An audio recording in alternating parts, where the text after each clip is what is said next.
Happy February 23rd. 23rd. 23rd, 2023 to 23. Oh, okay. Interesting. I haven't written the date today, so 23. I hadn't noticed that it was 2/23/23. Hey, Obama's Weedman, welcome in. Obamas. Getting everything started here, turning on all the machines, What's all up? of the levers. How is your Thursday going? You know that it's pretty windy out there for a lot of people right now. Pretty crazy. I didn't know that was a There's major like a thing. big thing happening everywhere, Oh, I think, in most of the US that I saw. dang. So I was like, dang, this is serious. This is very serious. All right. I think everything is happening. It's going pretty well. Oh, that's great to hear. I love a can't complain. You know what I mean? That's always a good place to be because I know where else it could be. Can't complain. That's like just shy of that's like just north of lousy. I don't know about that. I think it's pretty darn good in this day and age to say can't complain. Or maybe Yeah. I'm just getting old because that does sound like something older people would say. You know, like I got up today and I was able to like move around and that felt like a win. Can't complain. Can't complain. These bones are still hanging on. I guess the idea of like mentioning complaining, you know. You're like- right. Even in using that phrase, which Obama's Weedman did not. That was all me. Oh yeah. Oh, I know. That was fabricated purely from. Yeah. All right. Well, welcome in, Synth Friends. I'm Jacqueline. This is Augustus. Our band is the Galaxy Electric. Our handle here is the Galaxy Electric. And we are going to have a little chat with someone we consider a synth friend or potential. We have to It's always a see, potential. if Yeah. they are You gotta- open to the concept of synth friendship. You Which gotta is check them out. You there's know? basically like we know of each other or have interacted on the internet in some form or fashion. Mm-hmm. Usually, And yeah. we have somehow synced up time-wise to be like able to hang out in this space today together. So we're gonna bring in Walker because we are gonna keep this to an hour today, stream friends. So if you're here, this is a tight hour, so we're not gonna waste a second. And I have some questions that I took already from what I posed on like Instagram and stuff. So questions in the chat, don't forget, because we want to make sure we get to them. And we are going to bring Walker in now. Okay. Okay, I hear my own self now, which is one of my own nightmares. It's like just hearing my own nerdy chatter back at myself. Hi, Walker, you're on live Twitch with us right Howdy. now. Hey, thanks for having me on. Yay! I'm so glad you could join us. We are, in the end of our day here, so we're kind of in relaxation mode. So we kind of consider this like our happy hour hang with friends. All right, I'm at the end of my day too, and I'm in relaxation mode now. So I'm going to consider this my happy hour hang with friends. I love it. All right. Amazing. I'm glad this is all syncing up. We were, first of all, welcome to our crazy stream, and welcome to all the friends in the chat who I'm sure will have questions, but I've also gathered some questions from, like I was saying, from Instagram and stuff. But obviously we don't want to assume everybody knows everybody, so we'll just start with the usual hellos, and this is kind of what you work with in the synth world. We say synth friends because it can mean so many different things. So like kind of where you're at now. And then we always love a good synth origin story, like what really hooked you long ago, I'm sure, into the whole world of sound. So that's sort of a blanket like, hey, why don't you just, Hey, who are you anyway? Share your life story with us off the top, but make it about synths. About synths, you got it. Okay, well, my name is Walker, and I've been a musician for ever since I was a little kid. I don't know. I love I'm this moment that I have to interrupt you already that I'm just like, tell me about yourself. And then I'm like, you know what, though? We're being raided right now. And so I just have to pause for the raid because we're just getting like emote exploded. So a bunch of friends just came over from another stream that we would consider synth friends as well, which is the Killer Bee Relay team. And they are raiding into us right now with a whole bunch of friends. Yes. So they are all here at the perfect time because Walker is about to tell us his life story. Okay. Our favorite Killer thing. Bee Relay team. Yes. Thanks for rating Welcome us. in, everybody. Welcome in, Raiders. I see Thank all of you. you. We're on a tight hour, so I'm going to do my best to just like take questions and appreciate all the emotes and say hello to all of you later, okay? Welcome in. Okay. So sorry, Walker. in. That is Twitch etiquette is so difficult sometimes. But No problem. we appreciate you going with the flow. So we were saying, tell us your synth origin story and kind of like where you're at now. Sure. Well, I think that my instead of synth, I mean, it's definitely synth related. It becomes synth, but like I'd say that my time of like associating music and sound together as sort of sound and the changing of sound and the creation of sound as sound itself outside of just its like traditional music. Yes. Traditional so-called musical use with notes and stuff. That to me that dates back to listening to Are You Experienced by Jimi Hendrix when I was about 9 years old. And this was the first. I had a Walkman, Sony Walkman that I saved allowance up for months and months. I guess I don't know. I don't remember what my actual allowance numbers were, but the Walkman cost me like $22 of 19X. I'm not going to tell you what year it was. Oh, I love this game. Okay, cool. Yeah. Anyway, so I saved up, and what I had was Are You Experienced on a cassette that I dubbed off of another cassette that was my dad's. So what I would do is I'd listen to this in headphones, and I would walk up and down my block while I listened to Are You Experienced, and it was the only tape I had for probably 6 months or something. So I listened to it like, I don't know, 500. I mean, I have no idea how many times. So many times that when I hear it now, like every little bit of it just takes me back. Wow. And it was full of like there were songs. He's singing songs and playing with a rock band, but it's full of all these sounds that are not just guitar notes. Like lots of feedback washes and like things that sound like they're. I mean, I would say now it's the way I would describe it is it sounds like an LFO is modulating things, and you've got these like sort of pulsing rhythms that are happening. I didn't know how to describe what I was hearing at that point. I didn't have the language for it, but that was like ground zero for opening up my ears to music isn't just notes. It's everything about the sound, and there's no wall around that you can finally place around what it is. You can go as far as you possibly are able to take it. Mm-hmm. And because it was Hendrix, I associated it with guitar for a long time. Yeah. And so I was like wanting to learn to play the electric guitar, and that was then like later I'd saving up more allowance for electric guitar, which was a much longer process. And I really didn't figure out for a long time though. I never figured out how to play guitar like Hendrix. I don't, nobody could. You didn't figure that out? Yeah, right. I mean, one of the first. I remember that I had like a book that was supposed to kind of like show like what his technique was, and like I could play some of the licks and stuff, but getting the sounds that he was getting was not something that was really working out for me at the age of 12 or whatever. Right. Yeah. I guess that's logical. So. No, this is a very relatable story, especially. We're drinking the same beer. Specifically. Oh my god, that would be so trippy. Mine's not a beer. It's a Spindrift, sparkling water. I saw like orange on the bottom, and I looked at mine, and I was like, "You just wanted that moment to happen." So let's just pretend that it is. It worked. Let's pretend that it did. I love that. Yeah. That totally happened.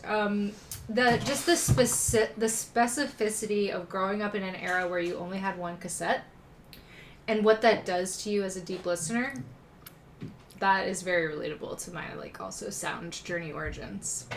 Yeah. What was your one cassette? Oh God, I would be so embarrassed to say, but I would also say that I did listen to Jimi Hendrix Radio Experience at a very young age, and that also did turn me on, if you will.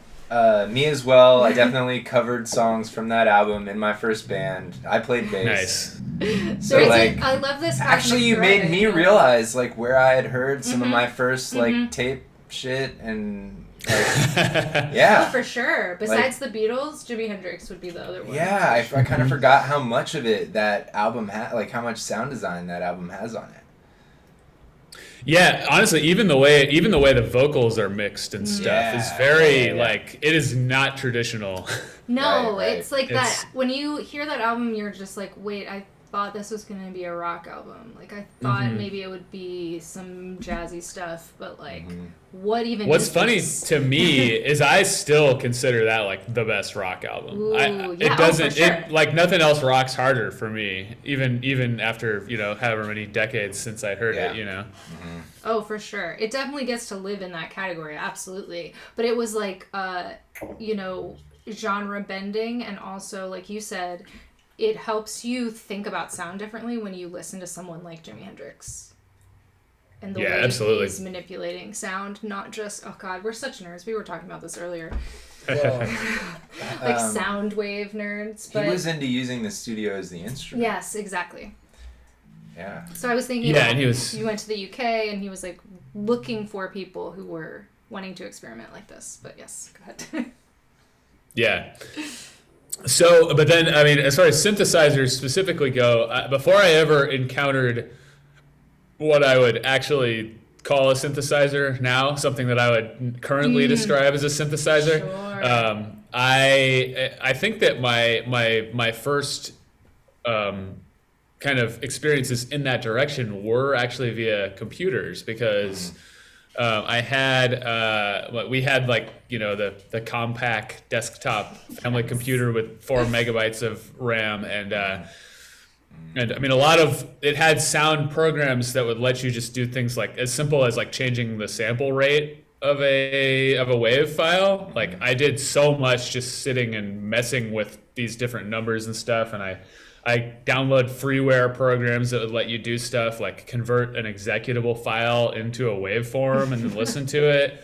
And like, I'd find all these little like rubber band snaps and stuff in among the noise, and just like try to kind of reverse engineer why it was that was being made by this sound. I don't know what, I mean, you can't really probably listen to an executable file as a wave file. I don't know what they were exactly doing there, but you know, that was the sort of stuff that I and then it was like it was Rebirth.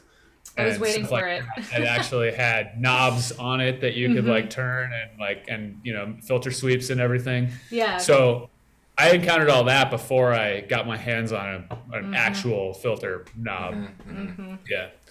So throughout my teen years, I was just like messing around with all that kind of stuff, and then it was when I was 18 that I got my knobby synth, which was a Korg MS-2000. Ah. Yeah, I remember those. Buddy in my band had one as well. That was like his first and only synth. And it served him well, man. Like, he really got a lot out of that thing, and you know, I remember like had like a built-in delay and stuff. Yes, it did. Yeah. Mm-hmm. That was super. I think that was the coolest thing about it, is the fact that it had like a cool filter and it had a built-in delay. The delay was it had it was a section that I think it just called mod section or effects, and it was you could choose delay You could choose it, yeah. Or it was a phaser or a chorus or something, but I usually went with the delay. And I used to I played it in a band when I was in college, and I would just be like going buck wild on the delay for my like synthesizer solo, and just like changing the delay time to it didn't have like I wasn't doing any kind of like MIDI clock or anything to sync it to what everybody was doing, so I would just like turn the knob to like sort of sync the echoes, and then twist it around and try to like catch up, and I mean, I was blowing my own mind. I don't know how many other minds I was blowing at the time, but it was pretty fun though. Yeah.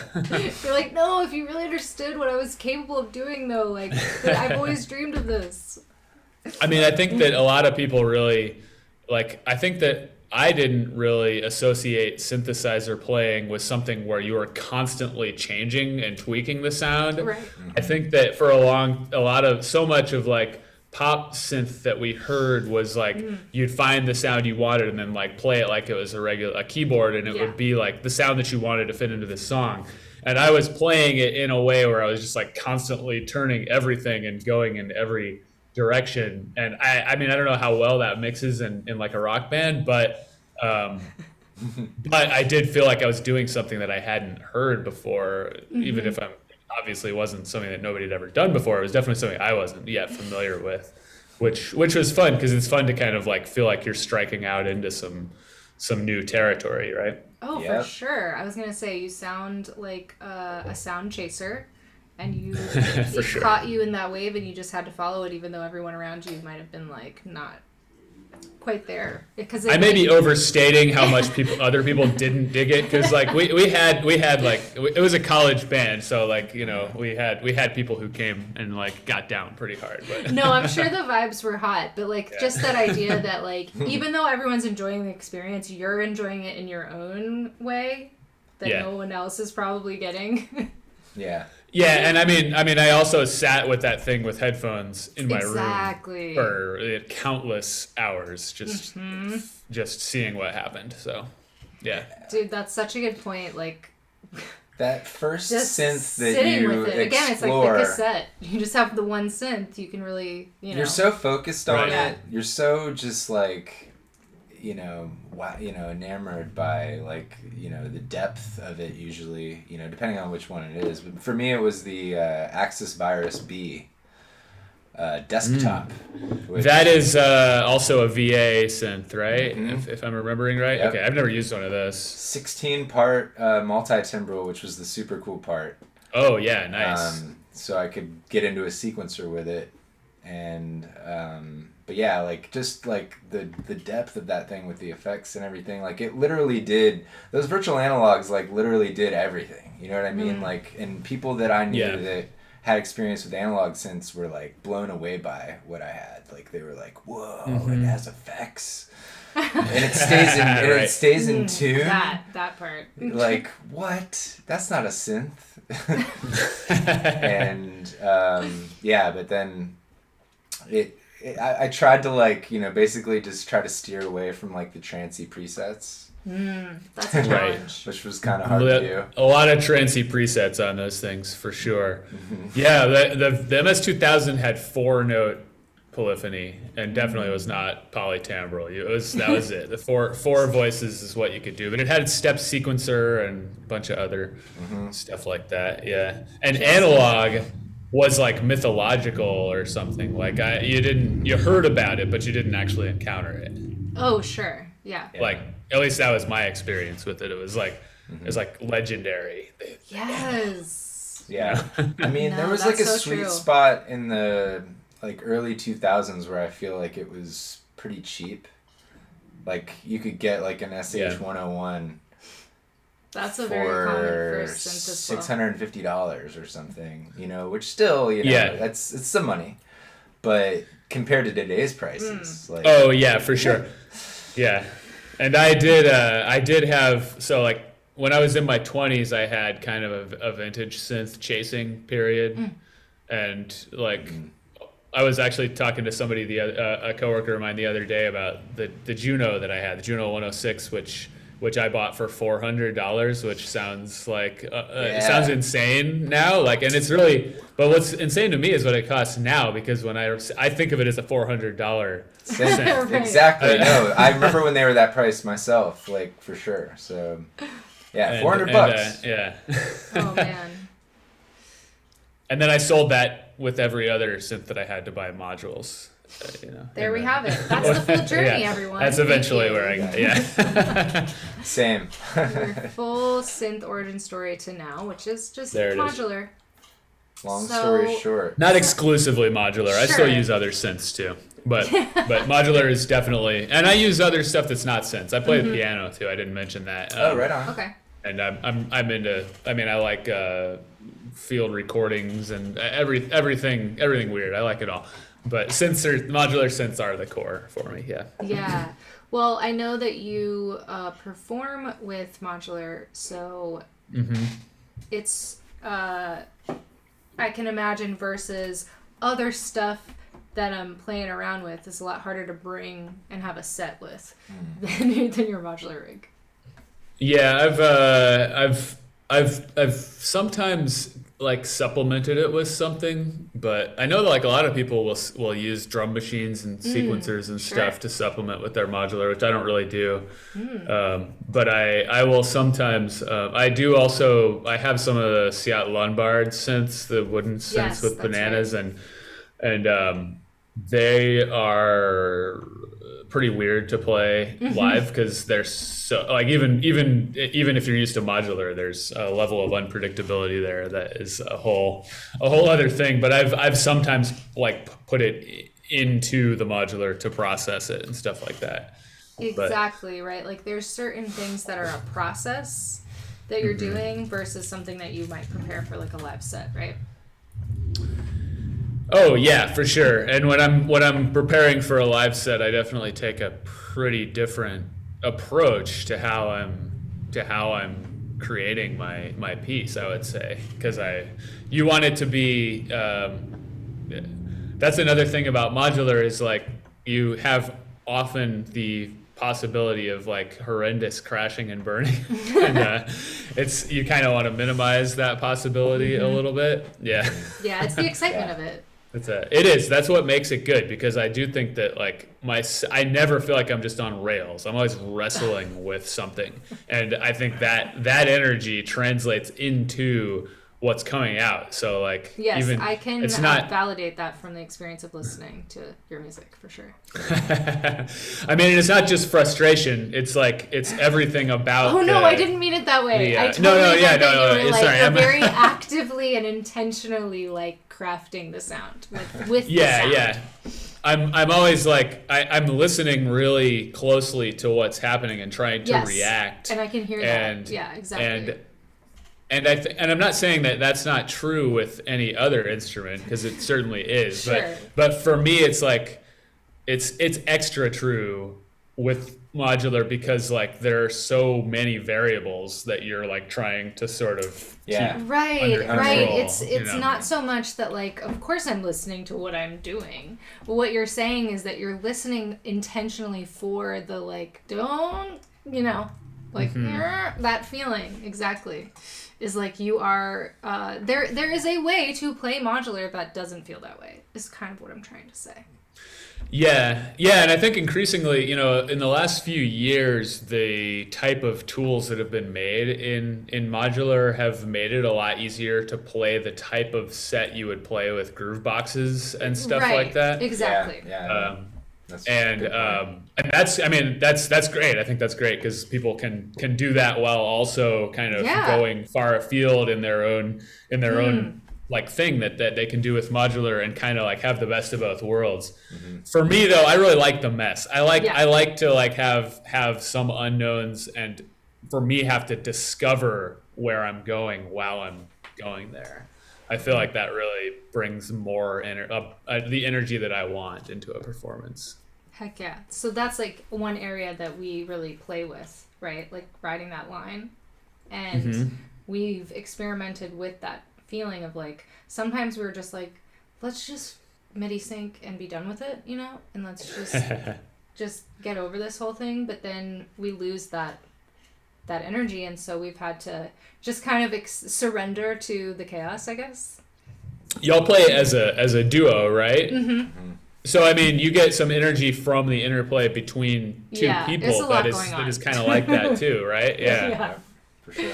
Yeah, it's like layers of things, of the same thing, but in different variations. Exactly. Yeah, sometimes I think of like I've done performances where I played in a duo with modular, and and it is like it's funny how like the normal experience of playing in a band or in or just being in any kind of ensemble as a musician, like it translates quite well. You have the same kind of listening and reacting that you need to do if you're playing any other instrument is there too. But I was also going to say that I sometimes feel like even when I'm playing a solo set, my synth is my collaborator in that way that your other member of your duo would be a collaborator, because we have to listen to each other in that kind of same way too. Oh yeah, it's like feedback on feedback on feedback. Yeah. You also mentioned like field recordings. You have some cassette origins. We love tape. I saw you are into Ellie and Redig, so I'm like, let's talk about the tape synth magic combo. Yeah, I haven't done a ton with tape, to be honest. It's always something that I kind of thought I'd delve into at some point, but like that's a whole other thing, the tape composition, and it's like there's an appealing like physicality to it of like this piece of tape is actually like it physically holds the sound. It's the only place where that sound is, and when I'm chopping it up, like I'm actually just disrupting that sound in a way that is like you're not doing it in that level of destructive editing on digital stuff, you know. So I find that very appealing, but I mean I haven't really delved into it, because like I can reach what I like as sound with recording stuff using digital tools. Yeah. Oh, for sure. Yeah, I was thinking about when you were saying that like the experience, that tactile like holding of the sound with tape, you kind of already described doing that, you know, with Modular without the tape too. So yeah, and I work for Make Noise, which makes the Morphagene, which is a highly tape inspired digital instrument, and a lot of what I do is to use recordings of sounds that I've heard and enjoy, or sounds that I've made, or even like whole musical pieces that I've made, and just like kind of load them into there and use them as fodder for whatever else I'm going to do.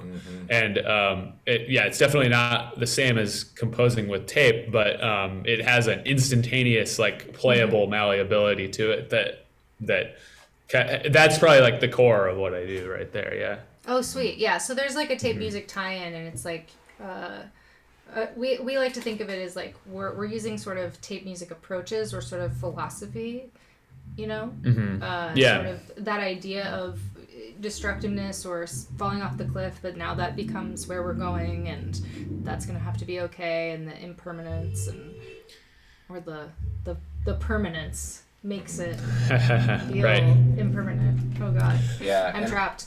I just think there's an undercurrent that even if you're not actually physically using tape, that there's still like a spirit of tape involved for sure, especially with the Morphagene. The Morphagene, yeah. I think of that similarly to like granular like clouds. Oh, sure. You know, for instance, I kind of use clouds in that way where I'm constantly saving, buffers.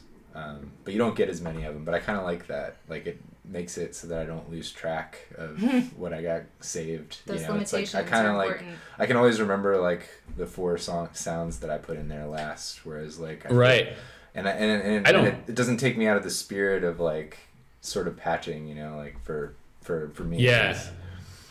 I honestly, I didn't even know that clouds would save buffers. I didn't know I could do that. Yeah. I don't have one, but I've I know about it, of course, but I have did the not know For You that was something I format. could do. So I don't know if that's like an extra feature that one has, but I think that the regular one can do it, because I remember like learning how to do it from the documentation. It could be I mean it would be a firmware thing, so presumably it could do it on whichever. I honestly didn't even know there was a For You version of it. I'm guessing that's not mutable manufactured. Somebody else made that. Yeah. Yeah, it's 1979 was the manufacturer. Okay. And it's one of those things where They don't make it anymore, at least in the format that I have. Like they kind of made it like a run or two and then moved on to like a different direction. They simplified the interface a little bit. It's similar to the Supercell. Are you familiar with that? That's kind of like the clouds, but that's broken out with even more modulation I/O on it. Exactly. Yeah, that's the limit of what I know about it. But yeah, I've heard of it. Yeah, it's that interface in Buchla format, basically, or for you, because Buchla isn't really a format. Somebody in the chat has said that the regular one saves buffers too. Oh yeah, and I figured that it did. Yeah. But yeah, like that. I would say that's the closest thing in my setup to like something like the Morphagene. But that the Morphagenes always sounded really cool to me.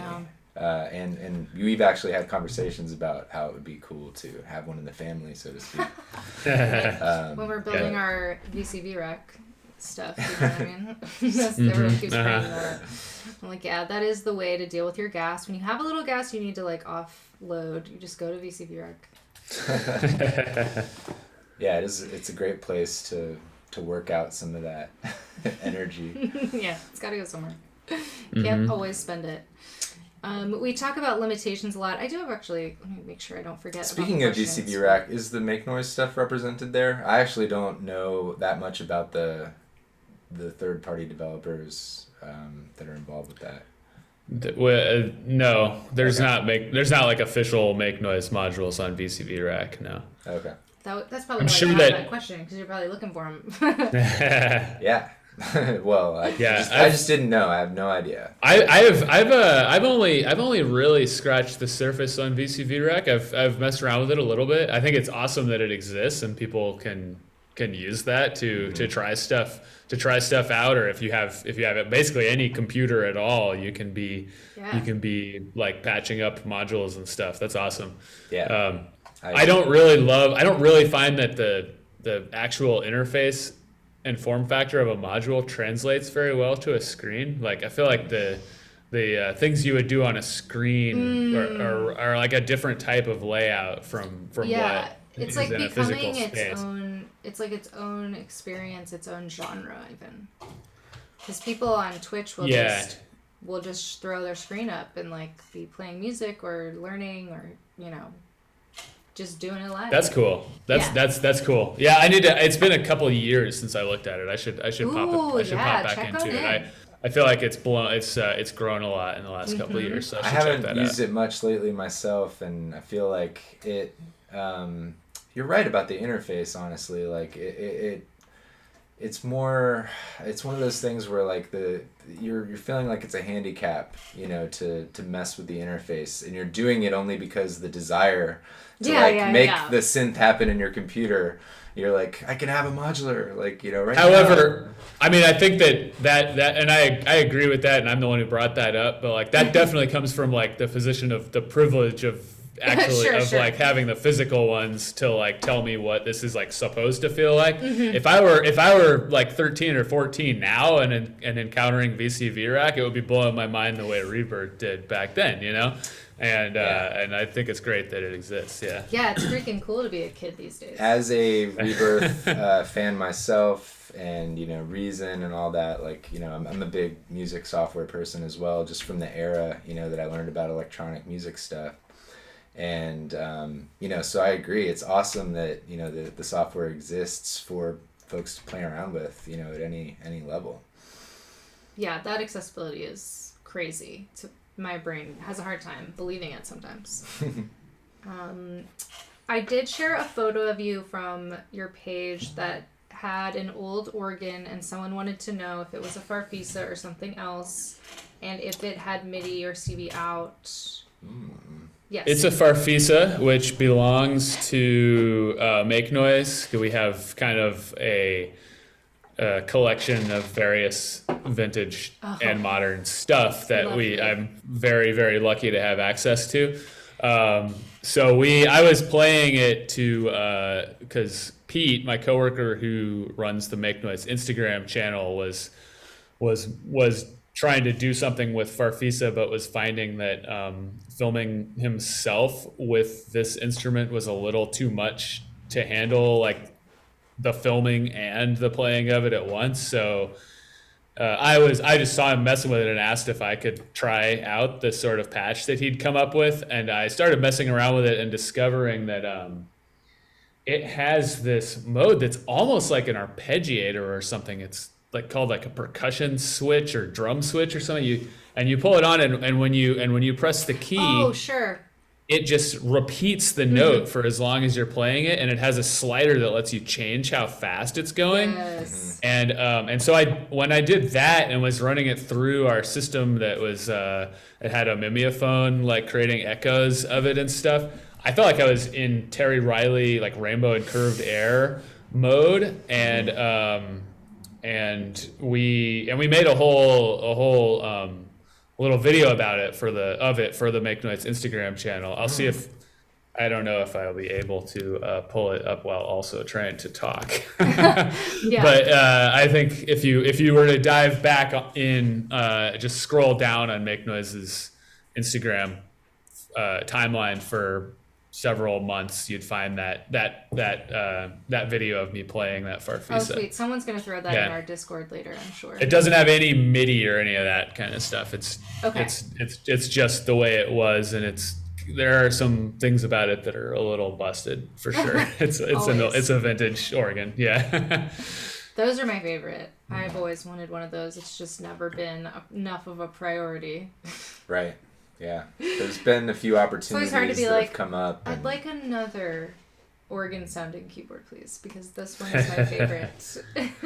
Yeah, and things like that, it's like it's not only the expense and the amount of gear you have, just how much space they take. Literally. I mean, I really, really want a Rhodes. Sure. I really want one. I really want the new Rhodes, but I can definitely not even close to afford because it's like 10 grand or something like that. Yeah. But even if I could, I don't know where I'd put it, you know? Right. It's not something I can. And that's one thing I really do like about modular too, and especially Eurorack modular. I can have a pretty crazy over the top instrument that always fits on a table that I can carry around in a suitcase. Exactly. I was just going to say that's kind of what drove me towards more of this and away from, I was getting the keyboards on keyboards was just getting out of control. And then the idea of lugging them around or taking them to gigs or which one or where's this go, stack this, move this. It was just like, modular. That's and especially if it's vintage and you don't know if you're going to get there and it's even going to work. Yeah. Oh, is it even going to work? And it's just like the upkeep of vintage organ keyboards is like a whole thing. I was just like, I don't think I want this to be my life. It's like maintaining a classic vehicle. Oh, yes. That's a great yeah, for sure. Like same with like. But I miss them all. Good old amps and stuff like. You know, of course I want to live in a synth museum. Of course I want that. But, you know, the reality of it, not as much. I do want to actually make music. Okay, what's this other question? What piece of gear do you own that gets used the least and why? Ooh, creative questions. Interesting. What gets used We're doing a bad gear episode all of a sudden. And while you're thinking, I'll just say goodnight to our friend in the chat, Enjoy Being. Thanks for coming through on the raid with Killer B. That was so fun for you guys to come through. Yeah, thank you guys. That was so cool to be rated. Thanks, right y'all. At the top. Perfect timing, everyone. Yes, I thought that was an interesting question. What gear you own that you use the least? Because that's always the thing where like a little synth shamed, but probably more to like spark you to think about maybe something that you'd want to pull out of a dusty drawer. That said, could be. I wouldn't want to answer this question, so I don't blame you. We didn't come up with it. So. Well, no, it's cool. It's tough for me because I don't really tend to keep stuff that I'm not using. Mm-hmm. Yeah, I kind of just move on, and so I mean there are some things that I just keep just for specific uses. For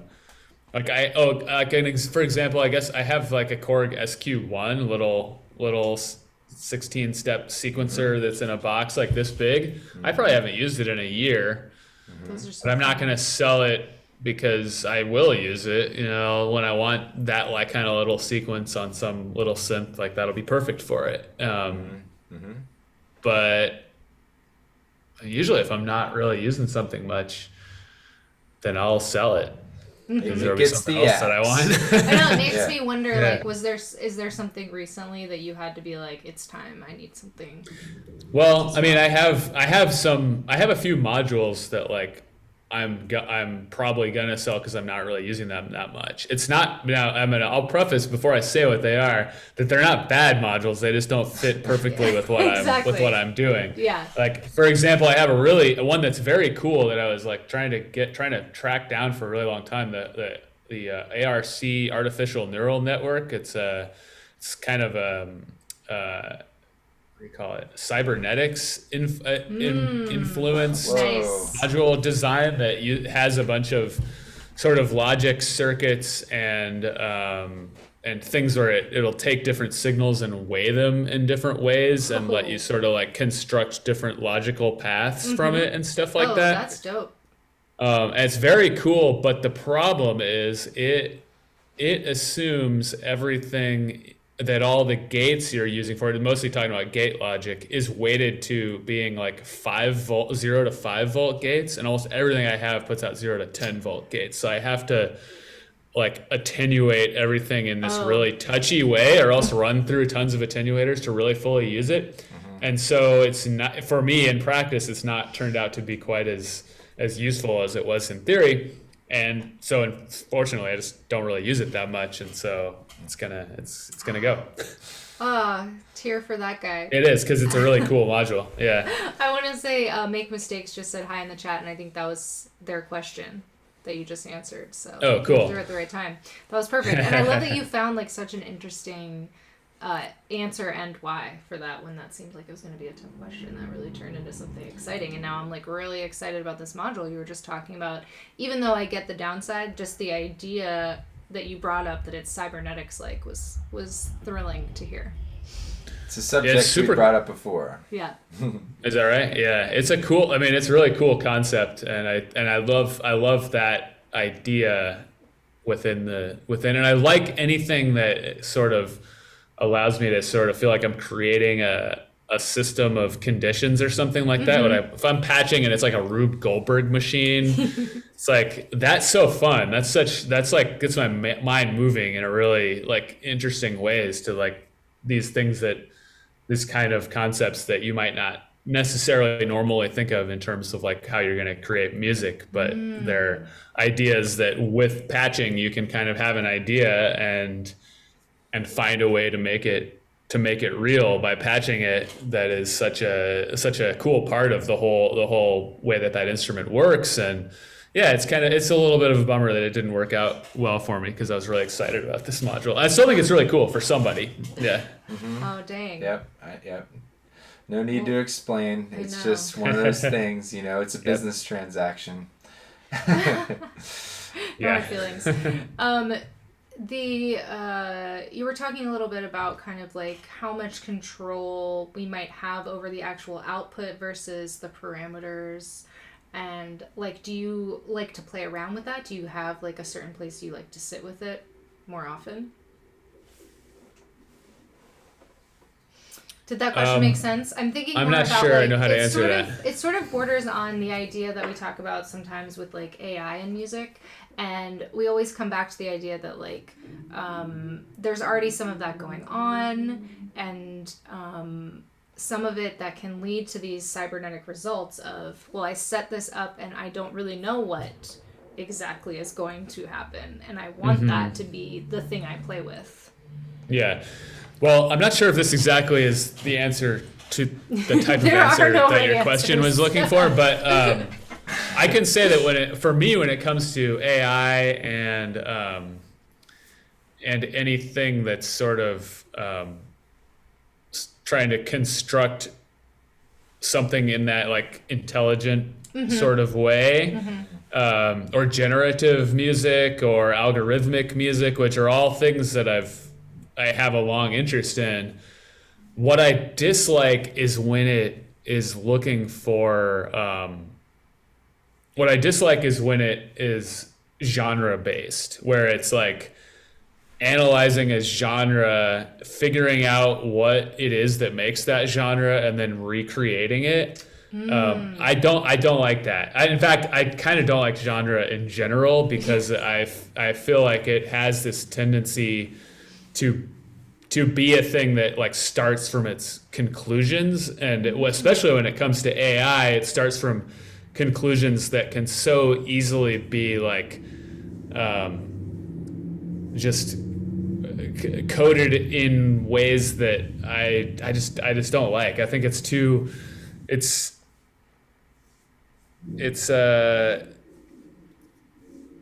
not sure exactly how to get at what I'm saying. I love the ideas of a system making decisions on its own for a creative result, but I don't like it taking in something that already existed and trying to imitate it. Oh, yes. That's a very specific delineation that we've talked about a little bit on this stream, if you will, with other synth friends, and haven't quite nailed it down to that, but I think you've just distilled it. Well, I feel like recently I've seen so much more talk about and demonstrations of AI than I really ever had before. Just in the past few months, it seems like suddenly it's this really hot topic everywhere. Yeah. And almost all of what I'm seeing that's AI is based on creating some concept, recreating some concept that you feed to it.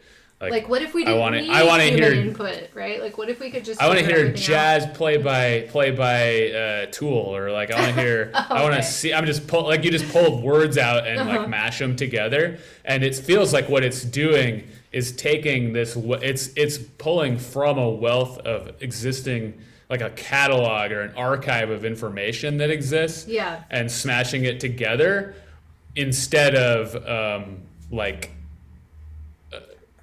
building out from itself. It's like collecting and collaging, which I mean, I got nothing against collaging art or anything. Sure. I love sampling and all that, but like I don't think that strikes me as like what intelligence is. It's more like it's just collating and curating, but without the taste is just the matter of taste part is just a matter of which particular output the user decides they like the best. So so that you're not getting, I don't know. I'm not. This is the first time I'm really expressing this out loud, no, so I'm not sure that my thoughts are fully formed on it.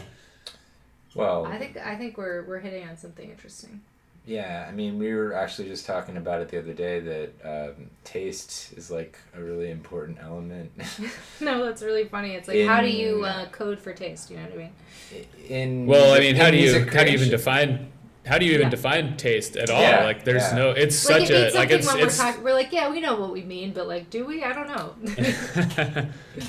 Well, you've said it, and it made sense to me, and we've talked about it. Yeah, so obviously we're all it's maybe saying the same thing, but not quite specific enough. But we know what we mean, maybe. I think it's obviously sort of a mixture of style, maybe, and experience, like your personal experience. You know, like in terms of like, to have taste means that you've invested some time in something to determine like what the tastiousness of it is. Yeah, and I mean, to some degree, it's getting its decisions about which things to pull from somewhere. Like, whatever's been tagged with such and such word is going to be what it pulls from. So it's pretty limited in that regard then. Whatever person was doing that tagging, their taste and bias is already embedded in it. Of course, like, it's not just one person who's creating AI platforms, but still, it is a certain type of person who's creating those AI platforms. That's a good point. Yeah. And I think that's when you pointed out the delineation between like an AI that's being fed something to then mimic it versus algorithmic or generative music.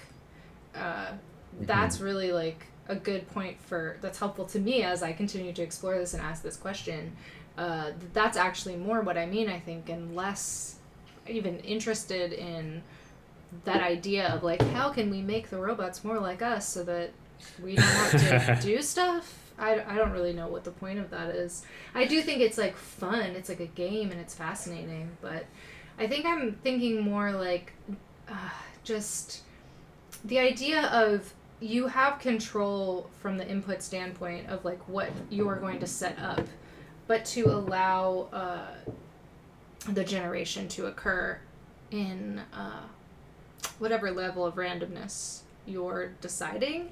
That's, I think, that sort of point where I'm like, am I in charge or is the machine in charge? Right? Like when I'm setting that parameter, but I want there to be randomness when I'm deciding how much, and then like trying to live in that space where things are happening because of that interaction between the levels of control. Mm-hmm. Yeah, I can vibe with that. Okay. I can vibe with that for sure. Like I think that when it comes to sort of trying to make a system or a piece in which the humans control is part of it and the machines decisions are part of it, you do it's kind of like you can, if you're thoughtful about how you go about creating that, you can sort of determine the amount of, I guess, like entropy that is in the system, like how much of it is going to be like something that you can pull into place and how much of it is going to be out of your control.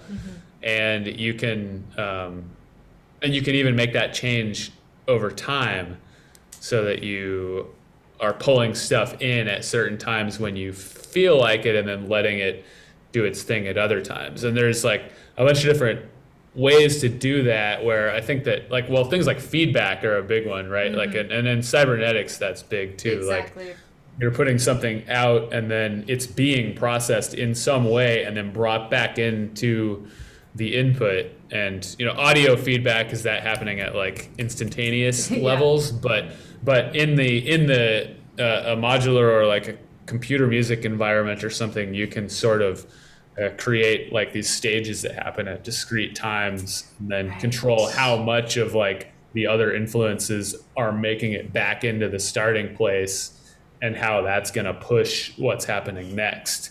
And I do think that's really interesting, very, very interesting stuff that often leads to musical output that doesn't sound like a genre. That's doesn't literally, sound like, oh my gosh, I was literally waiting for you to get there. I was like, we are going to end up saying that this is the genre. Well, Whatever this is means this is why there's no genre, because it's about like, this, right? Like in theory, you could pull some signifiers of genre, like what the instrumentation is, what like how it's mixed and stuff like that, and but the genre is not the results of a system like this is not itself a genre, because it's like it's not based on a creation of something that fits within another paradigm that already exists, Yes. I think we've cracked something open here. It's very exciting to me because it keeps coming up in these conversations that like nobody likes genre because we don't know what to call it and we don't know what we're doing, but we're all kind of doing it and we all get it, but how do we describe it? But also why do we need don't these words? really want to abide by any rules that this we that we're talking about create. Said we. But it's just, it's really exciting to get to meet you and so quickly find out that there's this esoteric stuff going on that we're all kind of tapping into. Just because we love synths. I was thinking too about when you were saying like the way that, you can use software or you can use your instrument and these things can interact together also. This is why it's so hard to define, I think. To even call it like, synth stuff. It's just like, we've blown that so wide open. And we found that a lot. I think we want to wrap this up quickly, but I just want to circle back to how much like, the art of granular synthesis I hear a lot in your work, and always makes me think about, when we spent a lot of time studying Xenakis and kind of the things that he was dreaming about and how outside of genre he was, and just like how far we've come now. Yeah. It just like warms my heart to see those sort of those pioneers get to kind of live on in the future, just because, I mean, especially like when I think of the Morphagene too, and just how that ties back to Pierre Schaeffer. Mm-hmm. And these people who were like really fighting for a future where these things were possible, but they didn't necessarily have all the tools. They didn't exist. The technologies didn't exist. And how we live like in the future now, and we're like, yeah, I don't know about that AI. So I think it's really fun when you can just tell that, someone else has tapped into some of those streams, which I would say we have here today. Yeah, agreed. Sweet. Well, I want to make sure everyone gives you a follow, and that if there's any last questions, we get them in the chat. So I'm going to put your links there, everybody. You can follow Walker. Let's see, we've got a SoundCloud link and a Bandcamp link. Do you have any performances coming up? I don't. I haven't really been playing that much in the last couple of years. I've kind of cut myself off from performing all that much. I don't know. I keep thinking maybe this is the year. I did play that set at Velocity last year, which would be the thing that I would direct people to the most. My SoundCloud, I haven't really. That I used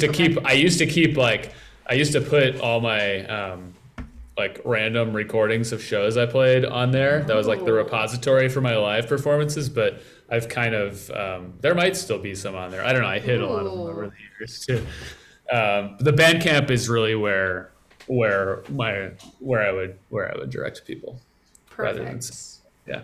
That link is in the chat, so everyone go do that. You can I think you can even you can follow people on Bandcamp too now. There's a lot going on. You can. It's nice actually. I follow too many people. Bandcamp Friday comes and my inbox is like exploded. It's crazy. I know, learn not to release stuff on Bandcamp Friday because nobody will even notice. Yeah. It's like this made up thing that happened, and now it's like got a life of its own that we're all trying to navigate, and it didn't even exist a couple years ago. Yeah. They really made that a thing. Mm-hmm. It's so cool. It was very exciting at first, and now it's like a whole thing to navigate that overwhelms me. So we'll see if that's a good thing or not. I do like following people on Bandcamp though. I like I'll follow people when I'm interested in their music at all, and then when they put it out, I'm like, oh, right, that person, or who was that? Why did I follow them? And I'll go to the link and check it out, and it's like really exciting. I think that we've been talking mostly about musicians, but as listeners too, like there's so much music and so many styles these days. It's like there's too much of it because I can't even enjoy all the stuff that I love before, because I'm like drinking from a fire hose. But I love it. I love it. There's so much good stuff. It's a great time to be alive as a listener. Oh, that's such a good point. There is an endless font of really interesting non-genre specific music that is definitely on Bandcamp. Yeah, for sure. So I'm sure if you go and follow Walker on Bandcamp, that it'll recommend other good music too for all of us as listeners. But it might not, because we can't really define what the crap this music is. Bandcamp knows though. Bandcamp gets it. They will recommend stuff to you that you're just like, I wouldn't have even known what words to put. I think that part of the way that the reason that works, I do find that works better, and I think it's because it's a smaller pool of more devoted, that has to be more dedicated listeners. Like people who listen on Bandcamp and buy stuff on Bandcamp are people who are really into music. They're people who are choosing themselves what music to listen to, and they're not taking. And I mean, no shade if you listen to like Spotify radio and stuff that. Sure. But that's a different way to listen than to go seek out music and pick exactly what you want to support. And so it's from that pool, it's pulling like this person liked this and this person also liked this. Let's recommend it to this person who liked these things, I feel like within that little ecosystem, maybe it actually kind of works. Yeah, we don't want to disturb In it. the 'cause it's gigantic working. everything of Spotify, I feel like it's much more Yeah. more like hard to parse what Yeah, I works think and that doesn't in terms of recommendations. The fact that there's so much on Spotify means that it has to be so specific, and then you miss some of the stuff that might not fit that specific filter. Whereas on Bandcamp, it's just being like, no, this person Exactly. got the same. Here's 500 other songs that are in this same BPM range that have this that make you feel like it's this particular month of the year, and you can write it. Yeah, Exactly. Oh my gosh, that's so funny. What a weird world we live in. Oh my goodness. Strange world. Yes. Okay. I see a lot of love in the chat. I'm going to have to come back to this later and say hi to everybody because you guys were so into this chat and I wasn't able to keep up. But I didn't see any like burning questions. So I think we got so deep that people are just like, you know, they're lost. Lost we in didn't the have. inspiration. I'm sure the viewer counts went down when I was like. No, it went up. Everyone was like ascending into the light together. It was beautiful. Well, thank you so much for joining us. This was really fun. Yeah, thank you for having me. This is definitely a lot of fun. Glad to be here and have a good conversation like this. A lot of fun. Yay, I'm so glad. So we always like to say, you know, now it can either be official or not that we're actually synth friends. So we've had an actual All right, let's make it official. It's official, everybody. Oh, that was a thumbs up. We have a new Synth synth friends. friend. I'm so excited. So we'll definitely drink to be, that. you know, following you in all the places and making sure we stay in touch. And we always like to offer the opportunity for you to recommend a synth friend for us to have on as well, so we can chat about that. On the other side, but we'll drop that. Okay, cool. On the other side, we'll do that. Awesome. Yeah. No pressure there. Yeah, everyone, you know, throw the love in the chat for Walker. Thank you so much for giving us your time and energy here to light us on fire with, you know, I just can't wait to go play around with some shit right now. Awesome. Yeah, I'm stoked. All right, we will see you on the interwebs. See ya. All right, everybody. Let's see if I can do this. Did I do an okay goodbye this time? Yeah, that was great. Let's see. Okay, I did. I always want to make sure that I've like actually done the action I was supposed to do of like actually like, you know, like someone is on your Zoom, you know, like front porch and you want to make sure they actually get in their car and drive home safe, you know? Yeah. You want to do the warm... See, I prefer like kind of a warm Irish goodbye. A warm Irish goodbye? That's so contradictory. It's fast, but it's warm. Why does that sound so disturbing? Probably because it sounds warm. like I'm describing flatulence. You are. Um, Wow, welcome to the stream. As our friend Orbital Pattern said, this is pretty lowbrow. And that is Exactly, the truth. We try to keep it classy, but it's just not who we are. And sometimes that slips out. Thank you all so much for being here. And again, thank you, Killer B, for the raid. That was so dope. I didn't really get to chat with you as much because, like, was very unexpected. I know that if I like very start, generous. if I start just going nuts with the chat, which I love to do, it's gonna eat into the hour that we had set aside. Walker only had an hour, so that was me trying to say I'm so sorry because I normally am like all over it. And I love it so much. But, Dwoger! Okay, this is why I scrolled up. There was a reason. Dwoger, you won our giveaway. And I need to... How can I do this? I don't know where that went. I'm trying to find how I can whisper you. Dwoger, send us a whisper so that we can get you your t-shirt for winning the giveaway, okay? And DJ Doey was here, and SynthLab, Enjoy Being, I saw, came and left. Celluloid Propaganda said something really amazing and funny. Okay, friends. I'm so glad you were all here for this. Let's see. Oh, Grace was here. Hi, Grace. No, I'm like, does it count if you're not here anymore if I say hi to you? Yes, of course it does. Like, why wouldn't This was such a fun chat. Like, I do like the challenge of setting it to an hour, too, because you're like, ooh, what are we going to get into? Yeah, I mean, I've always wanted an hour. But the problem is that, like, sometimes things take more time than that Sometimes things do. Because you're trying to have this, like, honestly, idea generation, I'm right? more of a fan of... Oh, Helper Monkey was here! Hi! It just sort of being as long as it needs to be. There you go. And that was. And regardless, it would have been perfect to be an hour either way. I don't know why I'm still, like, harping on this for some reason. Because we would have gone... Because some other people on Twitch make us feel like we don't stream long enough. Because we haven't done a 24-hour stream. Yeah, right? It's okay. It's okay. We'll get there one day. We'll, yeah, maybe someday we'll do, like, a 32-hour. Just randomly. Not the full 48, just 32. 32. Okay, so that was, gosh, that was such a fun... like, any conversation we have that involves cybernetics, like, I am so here for, as you can tell.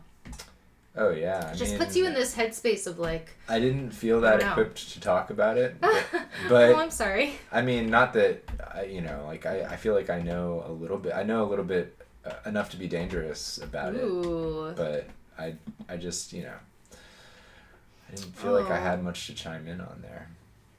Okay. You just sit with the joy of cybernetics just in your heart. I feel like the only example I have is a thermostat. Well, I guess when someone just brings up cybernetics, now I'm thinking about the processes, Mm-hmm. I'm thinking about the possibilities, the limitations, all of those things. Clock bash! Oh, you're going to bed now? Oh my gosh, I'm ready to go to bed too myself. I'm having one of those days. But this is always, like, anytime we do Synth Friends, I'm always so inspired that it, like, gives me so much energy. It's kind of crazy how that happens. Yeah. We always talk about this. We're like, why do I feel better after that? It's usually, like, because it feels like we just had a real conversation at the bar with somebody. Like, it literally... The thing I've been missing. Yeah, exactly. Like, it's... So it's good to see you, Clock Bash. It checks it's the same way you feel after you, maybe go hang out with some friends. Hey, I miss that feeling. Anyway, that's why we love Twitch so much, and we've said this a million times, but, like, it truly feels like we're hanging out with friends, and I haven't found anything else that feels like that besides real life, and not all my friends are where I live, so this makes it all work. Oh, Prankster Fan, thank you for the follow. See, I'm trying to catch up on everything, you guys. We'll fit it in there. Oh, how funny. Make sure you're in the Discord. We're doing a little more chat about our synth friends in the Discord too, so any links you might have missed or things that we've all found that we think are cool are in there. Sometimes our synth friends are also in the Discord. Not everybody's on Discord, so that's like an added bonus of the Synth Friends universe. We all get to, like, hang out in the Discord too and find each other's stuff and just this endless web. Emerald web. 1 a.m. for you, so that means it's 6 hours ahead. Yep. So you must be in Europe. Yep.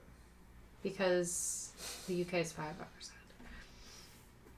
Have to go up at 7. Oh, well, thanks for sliding through. Yeah, you shouldn't be up. I wouldn't be up at 1. Yeah. I want to go to bed and it's only 7, so. I'm shocked that that's amazing. Hang out with us at that time. But yeah, thanks for saying hi. We look forward to seeing your streams. Will you be streaming on Sunday? We will. So yes, jump in that Discord. Our next stream is on Saturday for movie night. I don't know if this came through already. Sorry for redundancies, but I don't know who's winning right now. Who's winning the poll? No, that's what I should look up. No, we are not. We have not checked out that lately. Let's see. Do we know who's entered into the poll? Last I checked, there was a tie. Now that means I have to vote. Now there's a winner, but we'll see. See ya, Clock Bash. We'll see if a winner appears before Saturday. That shall be the challenge. So yeah, if you want to join us on Saturday for movie night, you don't have to vote. You don't have to be in the Discord. You can just join us here. But that's, where the hangs and the chats and the voting is happening is in the Discord. What else? We will be streaming again on Sunday with some synth music.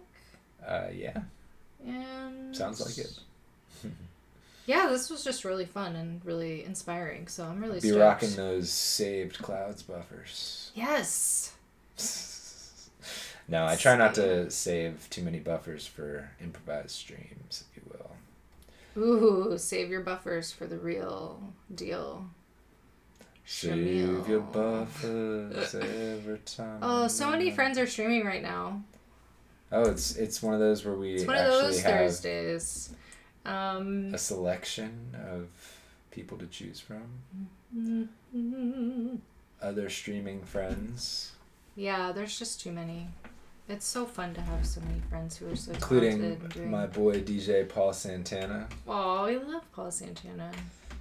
Isn't it crazy that that's what world we live in now? That like your favorite DJ from bygone era is on Twitch now all the time?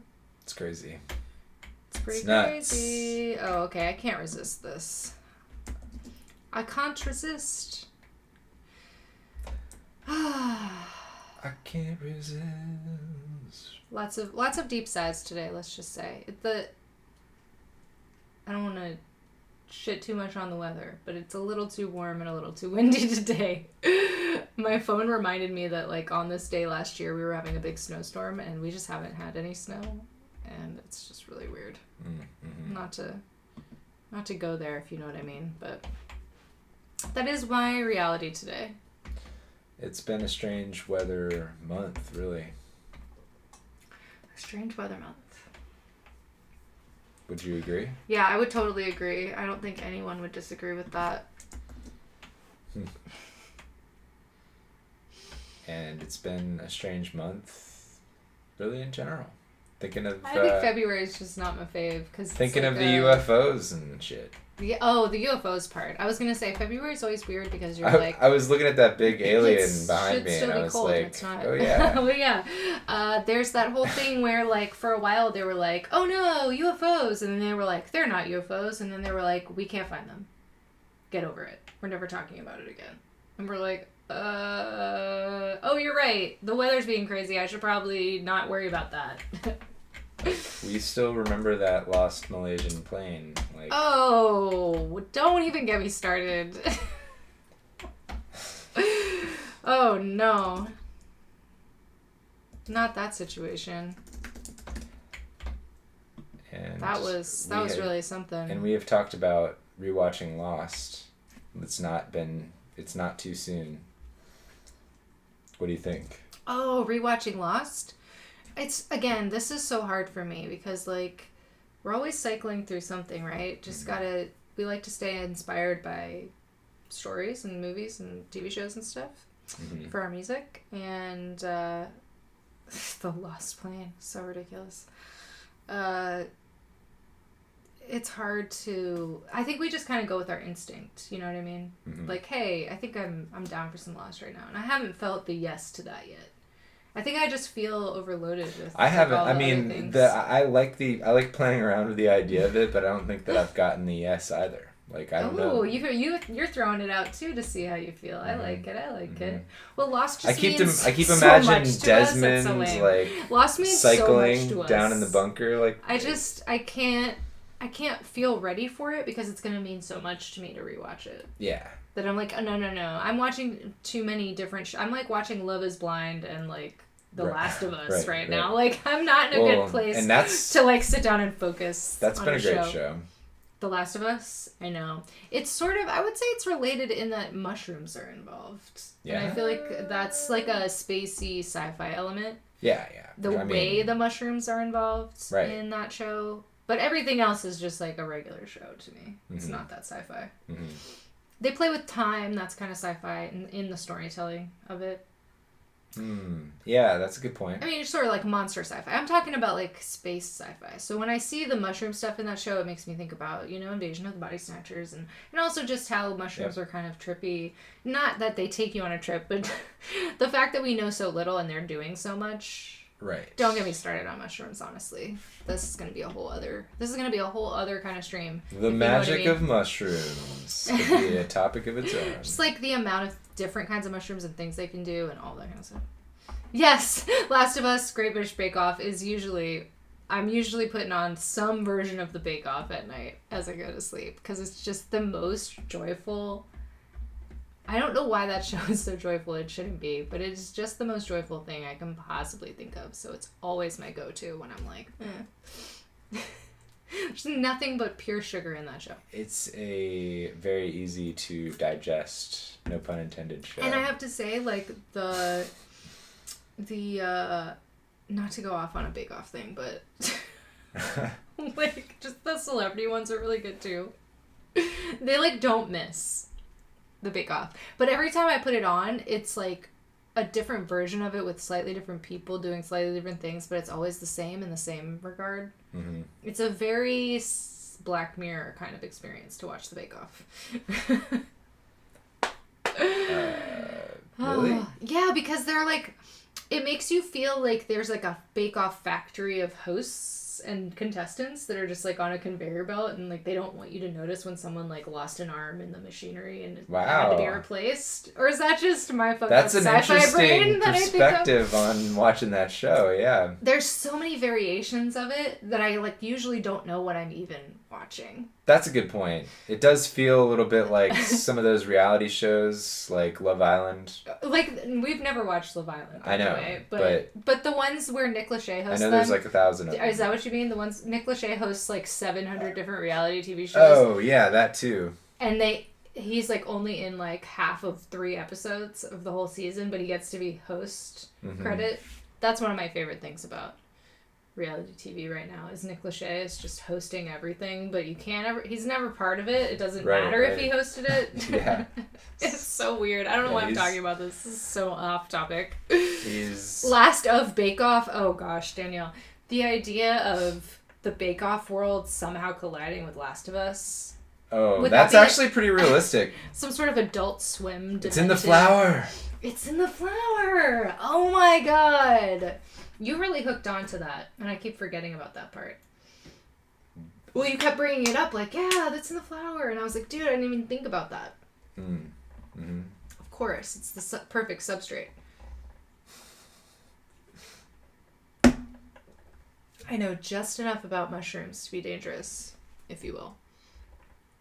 No, nothing's funnier than, like, stumbling upon some sort of random like Reddit thread about like somebody trying to if you follow people who do like hiking and stuff, foraging and things like that, inevitably you'll end up on a thread of people who are like trying to identify a mushroom in the wild, and it's always an unhinged thread where you're just like, half the people are saying eat it, the other half are saying it's poisonous, nobody ever gets clear on it, and everyone's wrong. This is the magic of mushrooms. They are really actually in charge of everything, and they want us to just stay mystified by it all. They do not want us in on the game. That is for certain, I think. They have a nefarious plot. They don't. This is phase 4, and the ants are the mushrooms. Yeah, exactly. That's kind of along is. the lines that I'm thinking. Yeah, they don't want us. They don't want us involved. They don't want us in on it. No. They. It's not even that they don't want us to like find out what they're doing. It's like they literally are just like, they'd ruin it.